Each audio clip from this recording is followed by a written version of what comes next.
ऐतिहासिक दिन को आप कैसे देखते हैं? देखिए, बहुत बहुत शुभकामनाएं। माननीय प्रधानमंत्री जी तीसरी बार शपथ लेने जा रहे हैं। ऐतिहासिक दिन तो तब हो जब आज से नया इतिहास हो। सर्वधर्म समभाव की बात अचानक से करने लगे हैं 2 दिन से। मोदी सरकार नहीं, एनडीए सरकार, यानी कि सामूहिकता जो लोकतंत्र का आभूषण है, कलेक्टिव, उसको दृष्टिकोण में रखते हुए और ये ध्यान में रखें, माननीय प्रधानमंत्री जी तीसरी बार बन रहे हैं। इस देश का चरित्र महासागर वाला है, इसे तालाब मत बनाइए। समुदायों कौमों के बीच में सौहार्द बना रहे, आर्थिक नीतियां क्रोनी पूंजी के गलबहिया में ना जाएं, ये सब हमारी अपेक्षाएं होंगी। आपको बहुत बहुत शुभकामनाएं प्रधानमंत्री जी। सेंट्रल की तरफ से बिहार में दशकों से निराशा ही रहा है, लेकिन इस बार चिराग पासवान की पार्टी, जीतन राम साहब की पार्टी, नीतीश बाबू की पार्टी एनडीए सरकार में हिस्सेदार के तौर पर और बीजेपी भी रहेगी, बीजेपी, जेडीयू, मांझी जी, चिराग जी। तो जाहिर है जो बार बार तेजस्वी जी कह रहे हैं कि अगर ये सारे नेता आज आप किंग मेकर की भूमिका में, तो आपको बिहार का कुछ कर्ज है, बिहार की कुछ अपेक्षाएं, उसको लाना होगा। 2005 से या उससे पूर्व से बिहार को विशेष राज्य के दर्जे की मांग हो रही है। बिहार को लेबर सप्लाई स्टेट बना करके केंद्र अपने आप को सुरक्षित महसूस करता है। इस स्थिति में बदलाव के लिए आपको स्पेशल पैकेज पे देना होगा। तीसरी चीज, जातिगत जनगणना बिहार से ही आवाज उठी, बिहार ने करवाया। इंडिया गठबंधन ने कमिट किया था पूरे देश में, आज नीतीश जी हैं, उनकी भी ख्वाहिशें वही हैं, पूरे देश में जातिगत जनगणना हो। हमारा जो आरक्षण है, जो हमने दायरा बढ़ाया, वो दायरा उसी अनुरूप केंद्र में भी बढ़े और उसे 9वीं अनुसूची में शामिल किया जाए। ये तो मोटे मोटे तौर पर जो 4-5 चीजें जिसके लिए सब कभी न कभी बोलते रहे, आज बिहार को ये सारी चीजें हासिल हो, ये हमारी कामना होगी। दूसरा, नीतीश बाबू को लेकर प्रूफ के साथ दावा किया कि उनको इंडिया ब्लॉक की तरफ से प्रधानमंत्री पद का ऑफर किया गया, हमने ठुकरा दिया क्योंकि यही इंडिया ब्लॉक है जो उनको संयोजक बनाने को नहीं खैर, ये तो इस पर मैं टिप्पणी नहीं करना चाहता। मैं और मेरी पार्टी सब कुछ जानते हैं, किसने प्रस्ताव दिया, नहीं हुआ, ये हम ये बार बार कह रहे हैं कि नीतीश जी की बहुत bड़ी भूमिका थी इंडिया गठबंधन को सीमेंट करने में। पटना से ही शुरुआत हुई थी। अब वो इतिहास का एक अलग कालखंड था, उसको छोड़ा जाए। अभी जो बार बार तेजस्वी जी भी कह रहे हैं कि अगर इतनी बड़ी भूमिका में नीतीश जी, तो ये मौका है कि बिहार पर, मतलब केंद्र पर जो बिहार का कर्ज है वो उतारा जाए।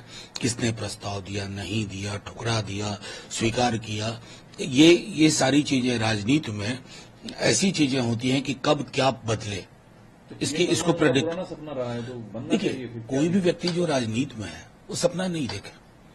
क्या मोदी जी के मंत्रिमंडल में जो लोग हैं जो उनके साथ है, सपना नहीं देख रहे हैं? तो वो एक ऐसी चीज होती है जिसमें कई सारे फैक्टर्स काम करते हैं और उसके आधार पर निर्णय होता है। अभी मैं मानना हूं ना, मैं बार बार दोहरा रहा हूं कि कई मीडिया के साथी भी हनीमून फेज में तलाक के लक्षण ढूंढ रहे हैं। ऐसा होता नहीं है। Honeymoon is honeymoon. डिवोर्स की चीजें आगे एक एक विषय पर, क्योंकि मैं बार बार दोहरा रहा हूं, गौर करिएगा, नीतीश जी और चंद्रबाबू जी की सामाजिक पृष्ठभूमि, राजनीतिक पृष्ठभूमि अलग किस्म की है। वो भैंस मंगलसूत्र मुजरा टोटी तोड़ देगा, बिजली काट देगा वाले विमर्श के साथ कभी सहज नहीं होंगे। ऑफर किया गया था पीएम पोस्ट, ये मैं कैसे कहूं, मैं तो नहीं हूं उसमें। किया गया था अगर नहीं, मैं हूं ही नहीं, मेरा कहना स्पेकुलेशन में बातें नहीं होती, स्पेकुलेशन में नहीं। एक और कंपैरिजन हो रहा है, जो कांग्रेस ने तीसरे टर्म में जरूर मोदी ले रहे हैं प्रधानमंत्री के पद पर शपथ, लेकिन नेहरू से तुलना ना किया जाए। नेहरू तीसरी बार भी 2/3 मेजोरिटी नहीं, उसको छोड़ दीजिए, इस आधार पर तो मैं कहूंगा नहीं। 50 वर्ष पीएम रह जाएंगे, नेहरू बनना आसान नहीं है। नेहरू सिर्फ पीएम बन के मशहूर नहीं हुए थे। नेहरू जैसी सोच एक ऐसा देश मिला था जो पार्टीशन से निकला था, खून की नदियां बह रही थी।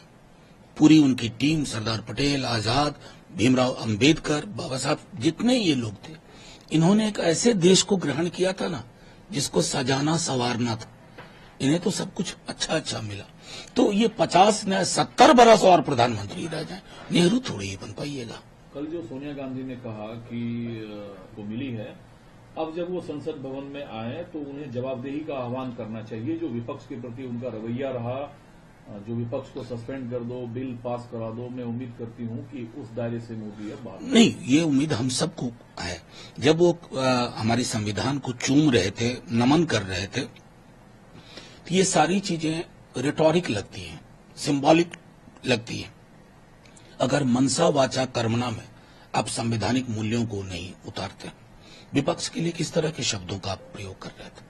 अपने विपक्ष को नक्सली, टुकड़े टुकड़े गए, ये होती है जुबान। आप एनडीए के अब हैं, आप अच्छी बात है, आप मोदी सरकार नहीं बोल रहे हैं खुद भी। वैसे आप तो अपने नाम में खुद जी लगा के बोलते हैं, मोदी जी। मैं पहले व्यक्ति मैंने देखा मेरी कि अब संवैधानिक मूल्यों पर चलिए, विपक्ष के साथ संवाद करिए। अपने 150 एमपी सस्पेंड करवा दिए, ऐसा होता है? ये कौन सी डिक्टेटोरियल पॉलिटिक्स के लिए यहां जगह नहीं है। एक सर आखिरी सवाल है, जिसे हम दक्षेश कहते हैं, 10 देश के ज्यादातर देशों से मेहमान आए हुए हैं, और क्या इससे भारत का लोकतंत्र छोटा नहीं होता है? जब ममता बनर्जी कहती हैं कि मुझे इन्विटेशन नहीं है, होता भी तो मैं शपथ ग्रहण में नहीं जाती, जबकि वो एनडीए की हिस्सा रही है, या बीजेपी की तरफ से आप लोगों को लगता है वो सम्मान नहीं मिला जिस वजह से आप लोग देखिए, कर रहे हैं? इतनी मर्की पॉलिटिक्स की है, इतना जहर घोला, बाहर सांस लेने को दिक्कत करती थी चुनाव के दौरान। कितना जहर, हिंदू मुसलमान। पहले तो जहर को कंट्रोल करें। मोदी जी कहें कि ये जहर मैंने घोला था चंद सीट और पाने के लिए, वो जहर। मर्यादा पुरुषोत्तम भी वही कह रहे हैं। अयोध्या का जो संदेश है ना, मर्यादा पुरुषोत्तम भी यही कह रहे हैं कि अगर मेरे मंदिर की इनॉग्रेशन का श्रेय लेना चाहते हो तो मेरे व्यक्तित्व का कुछ हिस्सा ले लो। वो संभव ही नहीं दिख रहा। इन्विटेशन आपको भी नहीं है?